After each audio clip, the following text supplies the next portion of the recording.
How are they going? Well, let me tell you, I've known Charmine Slater since we were both teenagers.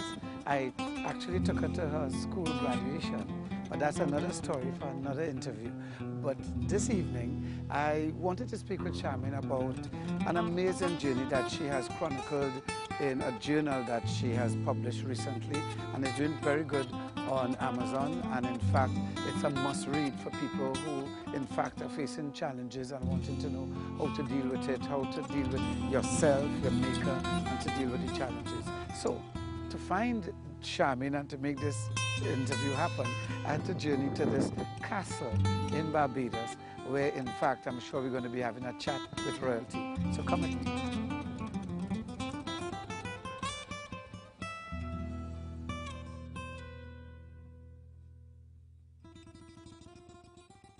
Describe your rise.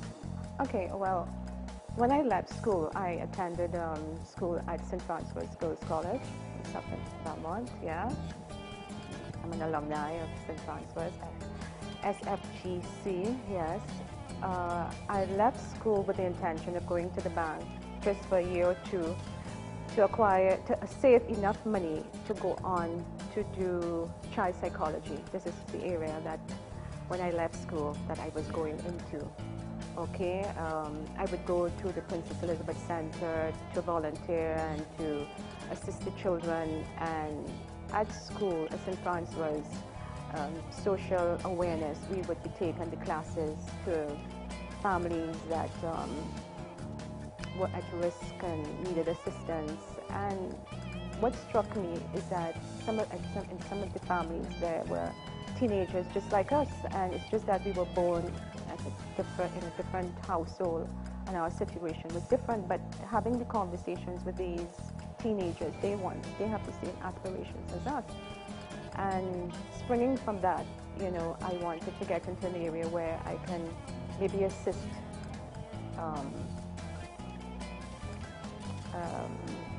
teenagers, young people who may have challenges based on their situation.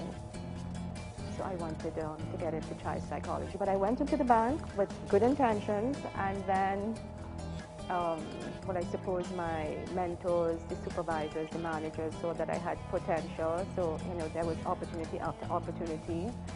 And I found myself as a supervisor, an account manager, and taking the banking exams and just moving on. And then I met a young man who was very focused on me, and I was focused on him, and we got married, you know, started a family, and I continued in the bank, and you know, the rest is history. You know, I have just continued into the skill set in my adult life that was there.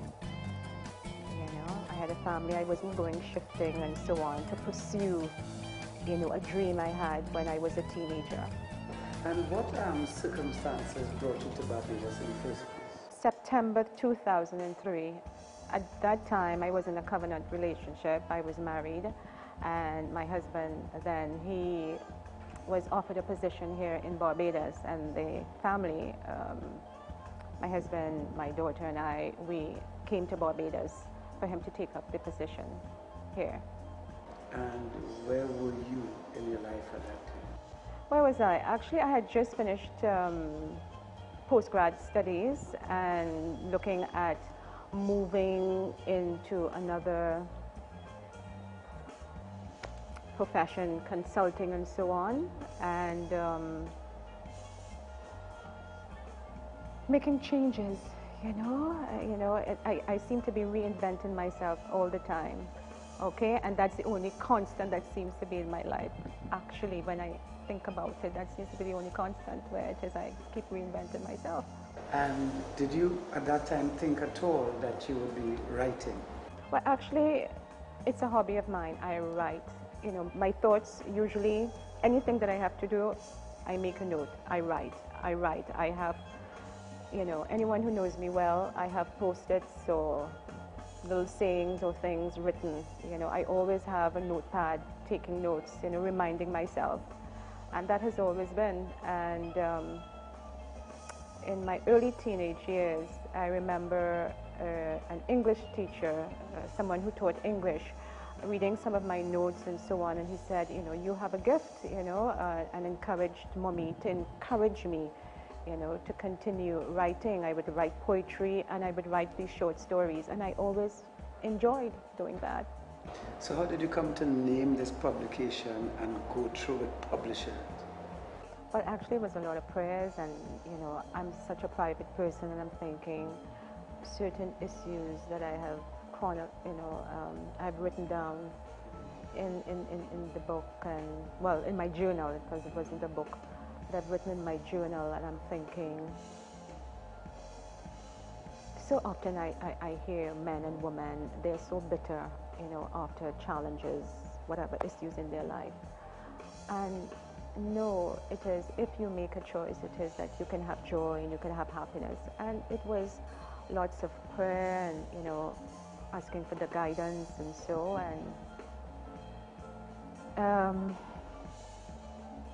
and thinking that, yes, this could help someone else, you know, make the road a little shorter, and that you're not alone. Because when I was going through my transition, I'm thinking, I don't want anybody to know, because, you know, this is kind of very embarrassing, and I'm so embarrassed, and I failed at certain things, and, you know, the blame game and so. And then I was part of I overheard a conversation on someone chatting and so on. And then I realized some of the things that I was feeling, another person was feeling the same, and I'm saying, but no, this is not the reality, you know, you can't stay in that place. And I came to the conclusion that, listen, if I share and how I have moved beyond, maybe it will encourage others, you know, to move beyond, and the whole idea of forgiveness and rediscovering yourself and not having others validate you, you know, and that the quote that I had put in my book, Romans 8:28, that everything works together for the good of all those who trust God and who are called according to His purpose. Everything in your life comes together in the end.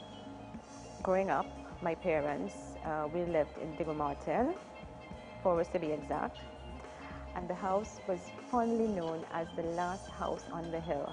We had a spectacular view, and I remember oftentimes on an afternoon, just before the sun is setting, I will go on to the porch, well, the gallery, we call it gallery, and sit and look at the sunset. And oftentimes, you know, I'm reading my Barbara Cartland and my Mills and Boons, and I'm saying, one day, we will both look at this together. You know, so that's how the book Lost in the Sunset, because sunsets are very special to me, and it conjures up a lot of emotive, positive recall of when it is I was younger. I wrote it from a perspective that I am narrating what happened, and I'm just reflecting. Okay, I'm having a conversation with the person who's reading and saying, you know, these are the experiences. And how did you come to choose the ones contained in the journal from all of your experiences? Because I'm sure you've left out so much, you know. How did you come to choose the ones that are in there, that are lost in the sunset? Because those, I suppose, those are the ones that were most profound to me. Okay, as you go through the journey of life, you know, there would be experiences. There are 365 days in a year, okay, and every day you know, God blesses you, you have life, you wake up and so on, and every day you have an experience. But of the 365, maybe there may be just two that stand out, and those that would have stood out to me, that had me thinking about, you know, and looking about the action and what would have happened and my reaction, and maybe things could have changed, or if I had done X, Y, and Z, may have brought a different result. These are the ones that I would have left or journaled, yeah. because my journal would have been more expansive, but I just would have pulled out one or two, because obviously you want to share with the reader that, listen, despite all the peaks and valleys, you know, once it is that you as a person, okay, that you have that confidence within yourself, that you can have joy again. How has the book done? I know it's available online. Actually, Sunday afternoon when I went on to Amazon, I saw that it was number 55 on the Amazon bestsellers list under family and feelings and emotions, in that category. Yeah. What I found is that the Kindle, because we live in an age here, that the Kindle version is selling a lot faster than the paperback. My experience has been persons who may have purchased the Kindle, and if perhaps they may have access to me, they would purchase the book and make contact with me to autograph, to sign the book, or so they will buy the two versions and not necessarily just the Kindle. And where in the world are people reading this book? Sales, when I do the tracking on Amazon, the author, you know, there are certain benefits to going on, and it is that you could pinpoint exactly where things have been sold. North America, that's in the United States and in Canada, in the UK, in France.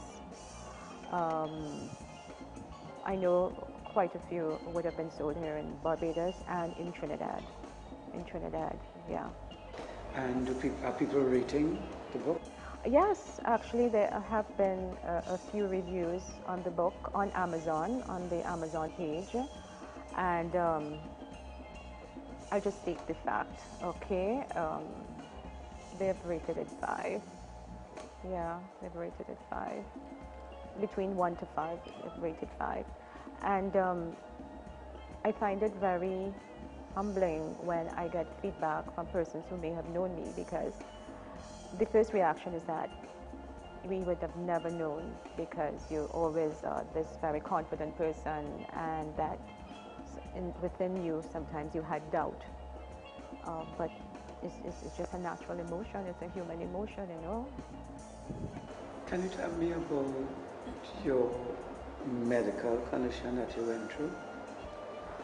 I think the one you're referring to is when I had the aneurysm back in 2005, because I also had another incident where I had lost the experience of any mobility on one side of my body after falling down some steps, you know, and having to diagnosed to having to be operated on my spine, which we didn't. My mom said, no, we'll pray this out.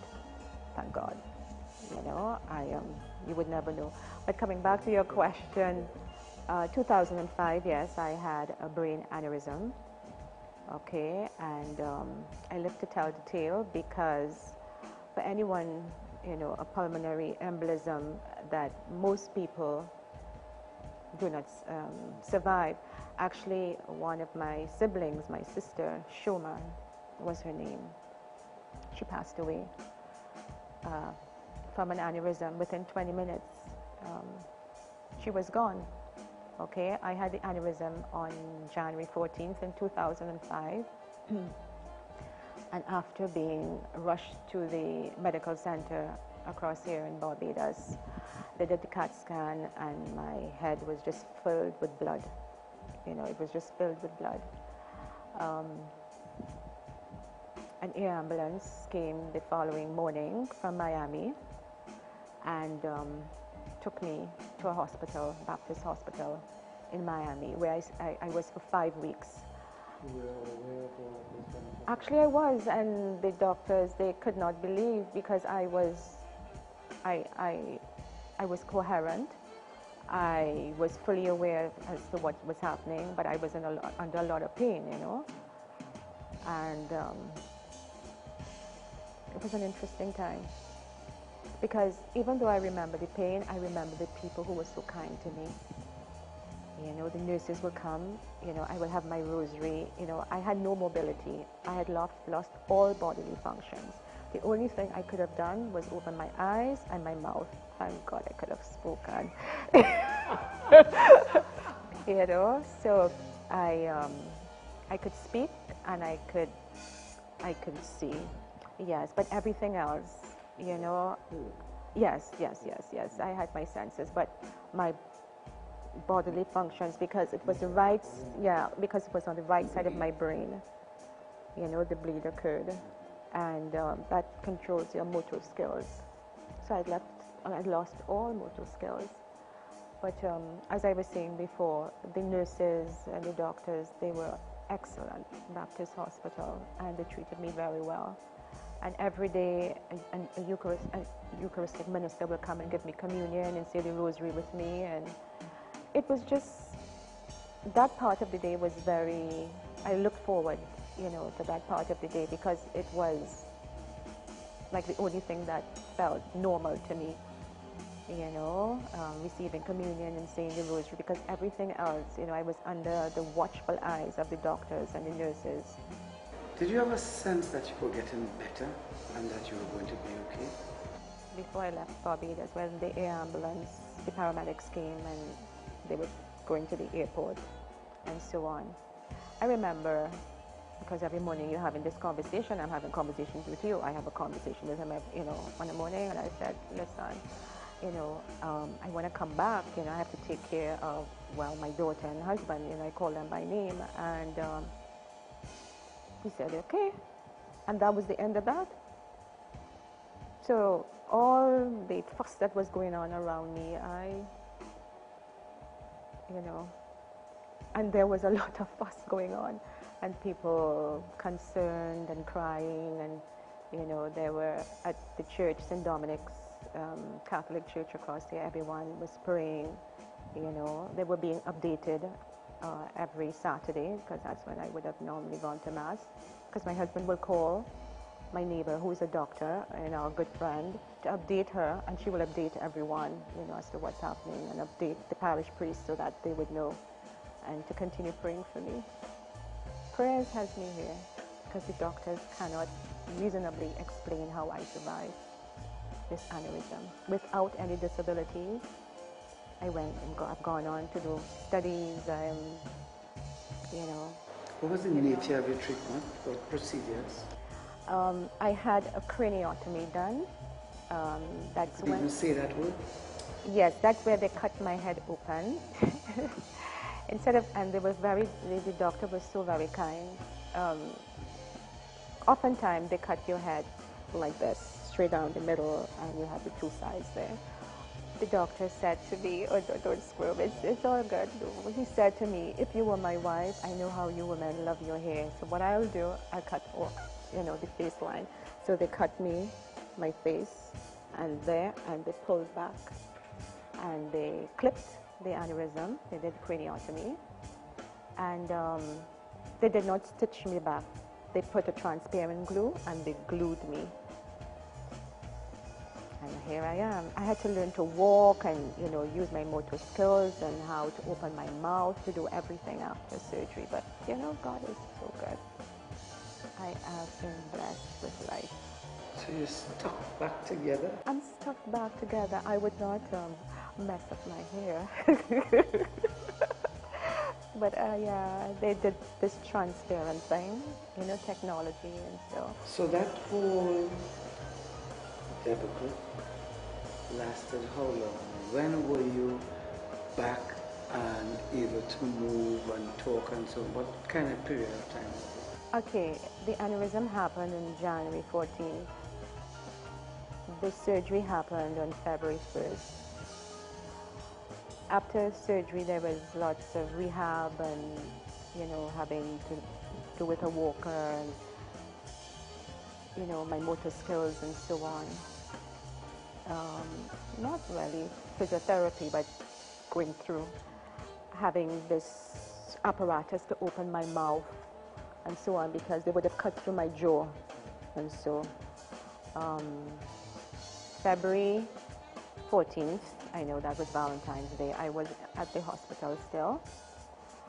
And coincidentally, my birthday was coming up soon behind, and I begged because they said, yes, it is that you're progressing very well. I was discharged. I stand for correction. I believe it would have been like the 17th, about 3 days after.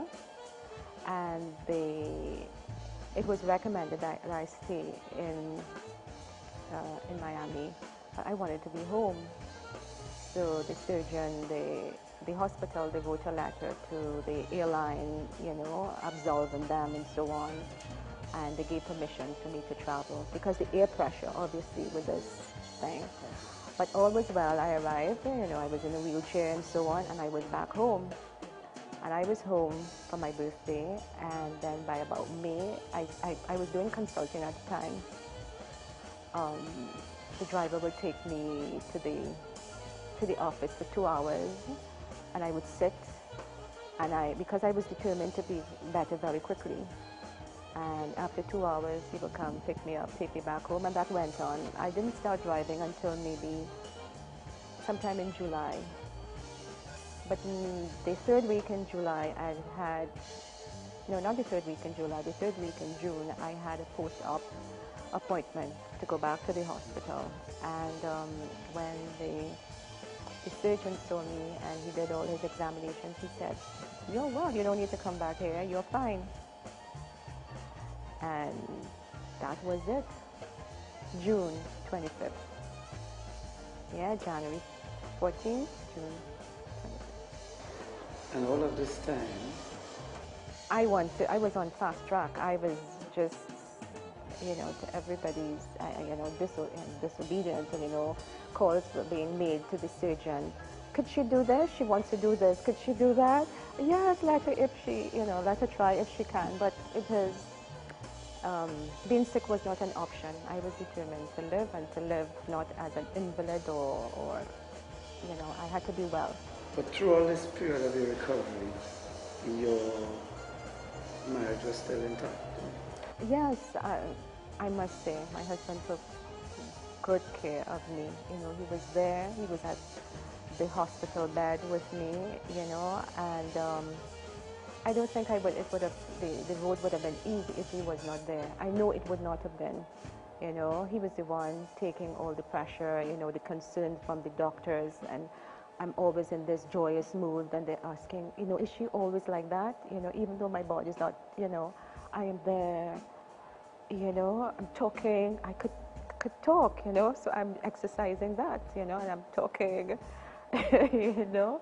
And he's spending off all the calls, taking all the telephone, all the concerns, you know, and looking, you know, and everybody's looking at me under a microscope, not wanting to leave my side because if I close my eyes, perhaps I wouldn't open.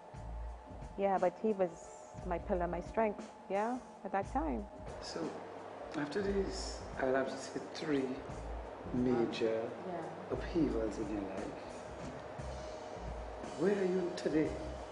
Where are you? Because I'm happy. I'm very happy. I'm good. I'm at a stage that you know, my past does not define who I am. Okay, I'm happy with who I am. You know, I've gone through a journey since being on my own. You know, when you're married and you have children, you facilitate. Okay, someone wants eggs this way, or wants likes this particular meal, okay, and it's a give and take. Okay, being on my own, I had to rediscover, what do I really like? Do I like it this way, or do I like it that way? Okay, what do I want to do with the rest of my life, you know? And I have purposely gone through this journey on my own because I did not want to have outside I wouldn't say interference, but suggestions as to what is or what's not and what is right. You know, yeah. So it's been wonderful. Apart from the book, how do you share this hope and this strength? I've always had an open door policy to my staff, and you know, in the work environment, and you know, I've always been there for friends. I'm the one that Even my siblings will call because I listen. I don't talk a lot, but I would listen and I would give an encouraging word. There is no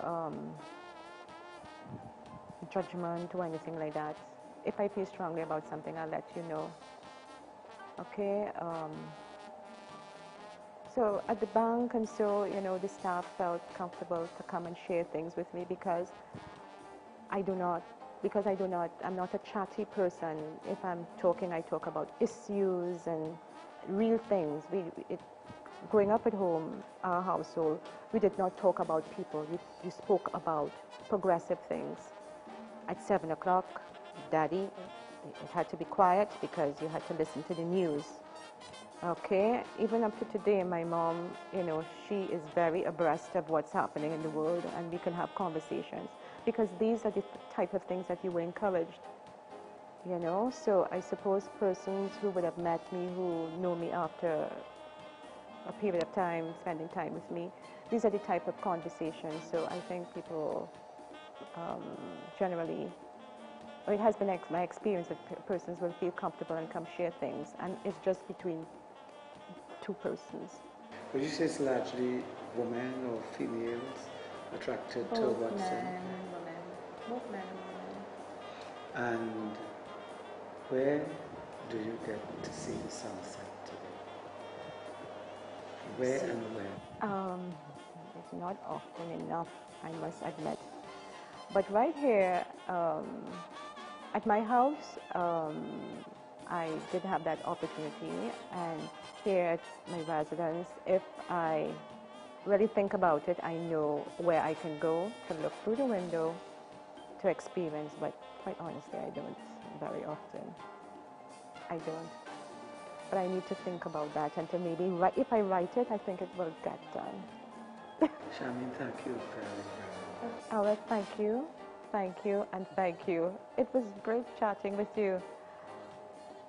You know, the questions, unexpected, but manageable. They have me thinking. I have to do some more introspection.